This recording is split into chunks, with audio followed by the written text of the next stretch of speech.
الحمدللہ والصلاة والسلام علی رسول اللہ وعلی آلہ وصحبہ اجمعین، اما بعد۔ رب اشرح لی صدری ویسر لی امری واحلل عقدۃ من لسانی یفقہوا قولی۔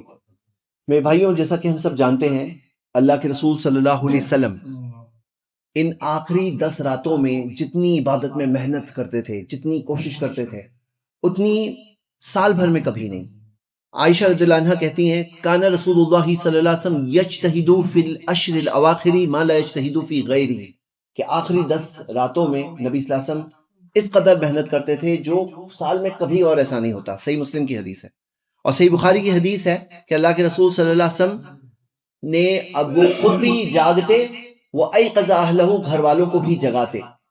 تو میں آپ سب کے سامنے چند باتیں رکھنا چاہتا ہوں۔ دیکھیے، عام بزنس میں بھی ہم لوگ دیکھتے ہیں کہ بھائی ایک وقت ہوتا ہے سیزن ٹائم، اور سیزن ٹائم جب ہوتا ہے نا، تب آدمی کچھ بعض سیزنز میں تو ایسا ہوتا ہے کاروبار میں، ایک ہفتے میں نا سال بھر جتنا کما لیتے ہیں۔ اب کوئی اگر کہے میں نہیں مانتا یہ سب، میں وہ ایک ہفتہ سیزن والے سب یہ نہیں مانتا، میں تو سال بھر ہی محنت کروں گا اور وہ سیزن میں کوئی خاص دھیان نہیں دوں گا، تو وہ مس کر جائے گا۔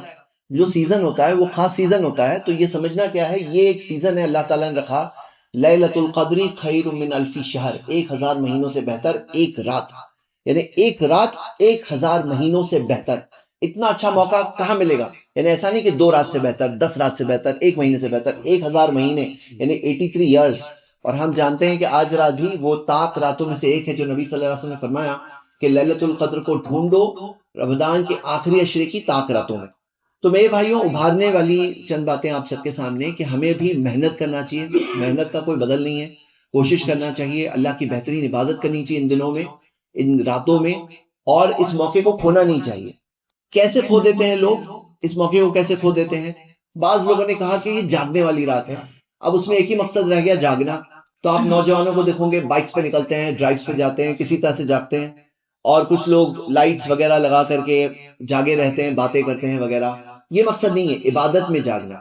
تو اس میں ہمیں لمبا قیام کرنا چاہیے، قرآن کی تلاوت کرنا چاہیے، بہت ساری دعائیں کرنی چاہیے۔ عائشہ رضی اللہ عنہا نے کیا سوال پوچھا تھا کہ میں کیا کروں، تو نبی صلی اللہ علیہ وسلم نے سکھایا یہ دعا پڑھو، اللہم انک عفو تحب العفو فاعف عنی، اللہ تو معاف کرنے والا ہے، معاف کرنے کو پسند کرتا ہے، مجھے معاف کر دے۔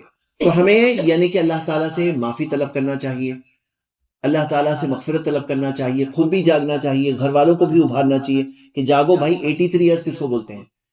آپ خود سوچو، آدم علیہ السلام کی عمر تھی 1000 سال کی، اور نوح علیہ السلام نے 950 سال تک تو صرف دعوت دیے تھے، یعنی زندگی کتنی تھی اس سے بڑی تھی۔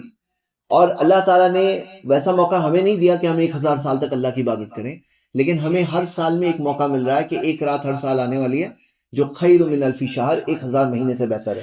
یعنی کوئی اگر پوری زندگی بھر میں پورے دھیان سے اس رات پہ اچھی عبادت کریں تو وہ 1000 کے فگر کو بھی بیٹ کر کے اس سے زیادہ کی عبادت کر سکتا ہے آسانی سے، یعنی کوشش کرے تو میرے بھائیوں، اس موقع کو جانے مت دو، اور کیا کرنا ہے، اخلاص کے ساتھ، ایماناً و احتساباً آتا ہے، ایمان کے ساتھ، ثواب کی امید کے ساتھ، تو یہ موقع کو پورا استعمال کرنا چاہیے۔ اور کیا کریں، ہم خاص طور سے شیڈیول کچھ بنائیں، ٹائم ٹیبل بنائیں، کچھ ٹارگٹ بنائیں کہ میں کتنا پڑھوں گا، کرنا ہے کچھ تو کرنا ہے، ایسا نہیں، کچھ ٹارگٹ بنائیے۔ جیسے مجھے قرآن کے کم سے کم 2 جز پڑھنے ہیں مجھے ہر رات میں، طاق راتوں میں، یہ 5 راتوں میں 2 جز پڑھنا ہے۔ کوئی ایک آدمی ٹارگٹ رکھے، ترجمے کے ساتھ رکھیے، ورڈ ٹو ورڈ قرآن کا ترجمہ آتا ہے ورڈ ٹو ورڈ کے ساتھ، تو مشکل الفاظ آپ دیکھتے ہوئے جا سکتے ہیں کہ یہ لفظ مشکل ہے، میں ساتھ میں دیکھتے ہوئے جا رہا ہوں تاکہ ہم سمجھ بھی رہیں، کیونکہ قرآن جو نازل ہوا تھا ہدی للناس، وہ انسانوں کی ہدایت کے طور پر۔ تو کچھ ٹارگٹ بنائیے کہ کیا کریں گے، اور ایک حصہ، تھوڑا حصہ کچھ درس کے لیے بھی ہو سکتا ہے تاکہ کچھ سیکھ لیں، کچھ جذبہ آ جائے، وہ بھی کر سکتے ہیں، علماء نے اس کی اجازت دی ہے۔ اور بعض لوگ جو ٹائم ویسٹ کرتے ہیں سوشل میڈیا، پلیز اللہ کے واسطے اپنے موبائل کو چھٹی دیجیے رات میں، ہاں، موبائل کو چھٹی دیجیے، رکھ دیجیے، اپنے آپ کو بالکل اس کو ڈائیورٹ کرنے نہ دیجیے، کیونکہ نمبر 1 ڈسٹربنس یہی ہے سوشل میڈیا، کہ آپ جاگے بھی رہیں گے اور ٹائم جائے گا پورا اسکرول کرنے میں، سوشل میڈیا پہ چلے جائے گا۔ ایسا کرنے والا کتنا ہی بیوقوف انسان ہے کہ 1000 مہینوں سے بہتر ایک رات ملی، اس میں آپ سوشل میڈیا براؤزنگ کر رہے تھے۔ تو یہ چیز کے دھوکے میں مت پڑیے گا۔ اور کیا چیز ہے جس میں جا سکتی ہے، گپے ہانکنے میں، باتیں کرنے میں، یہ سب چیزوں میں نہیں جائے، کم باتیں کرنا۔ سب سے بہترین تو وہ لوگ ہیں جو اعتکاف میں بیٹھے ہیں اور تاکہ اس موقع کو بہترین استعمال کریں، لیکن جنہیں وہ موقع نہیں بھی ملا تو کم سے کم جو کر سکتے ہیں اتنا رات بھر کا وقت وہ اپنے لیے استعمال کریں۔ اب انسان طاقت کو بھی مینج کرنا ہوگا، صبح تک کیسے جاگیں گے؟ تو جاگنے کے لیے ہو سکتا ہے کہ دوپہر میں تھوڑا قیلولہ آپ نے کر لیا ہو، یا پھر ابھی اگر کوئی نہیں کیا ہے پھر کیا کرے؟ تو بہترین حصہ جو رات کا ہے، آگے کا حصہ، تو شروع میں ہی مغرب پڑھ کے تھوڑا آدھا گھنٹہ سو لیے، فریش ہو گئے، تاکہ صبح تک بیٹری انشاءاللہ رہے. جیسے آپ اپنے آپ کو مینج کر سکتے ہیں کرنے کی کوشش کریں، اور محنت کرنے میں پیچھے نہ ہٹیں. جیسے نبی صلی اللہ علیہ وسلم خود بھی بہت سخت محنت کرتے، کڑی محنت کرتے. یہ سمجھداری کی چیز ہے میرے بھائیوں، کہ جب موقع سامنے ہو اس موقع کو کھونے والا سمجھدار انسان نہیں ہوتا ہے. اللہ تعالیٰ نے اتنا بہترین موقع دیا ہے. یہ یاد دہانی کے طور پر آپ کے سامنے کچھ باتیں ہیں. ابھی 4 اور راتیں باقی ہیں، بہترین عبادت کریے. یہ رات کون سی رات ہے؟ اس کا علم تو رفیعت، نبی صلی اللہ علیہ وسلم نے کہا اس کا علم تو اٹھا لیا گیا. یہ بات علماء کرام بتاتے ہیں کہ کوئی ایک فکسڈ رات نہیں ہے جیسے لوگوں نے سوچ رکھا ہے. فکسڈ رات، یہ رات کون سی رات ہے؟ نبی صلی اللہ علیہ وسلم کی زندگی میں دیکھتے ہیں کبھی 21ویں رات میں ملی، کبھی 27ویں رات میں ملی. یعنی کہ اس کا یہ طریقہ جو تھا، یہ علم آیا تھا دنیا میں، لیکن یہ علم اٹھا لیا گیا. نبی صلی اللہ علیہ وسلم نے بتایا.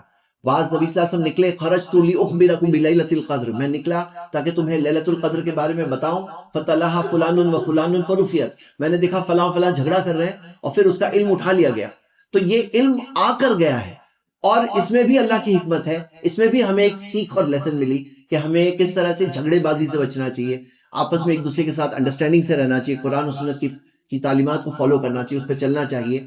اور یہ علم آ کے اٹھا، نہیں تو ہمیں مل سکتا تھا کہ کون سی رات ہے، کیا نشانی ہے، کیا طریقہ پہچاننے کا، وہ مل سکتا تھا. لیکن وہ علم ہمارے پاس نہیں ہے. تو ہمیں 5 راتوں میں اچھے سے ڈھونڈنا ہے، اور 5 راتیں بھی ہو تو بہت ہی کم انویسٹمنٹ ہے، اور پانی کے لیے بہت کچھ ہے. اللہ تعالیٰ سے دعا، اللہ ہم سب کو لیلۃ القدر پانے والا بنا دے. آمین. وآخر دعوانا الحمدللہ رب العالمین.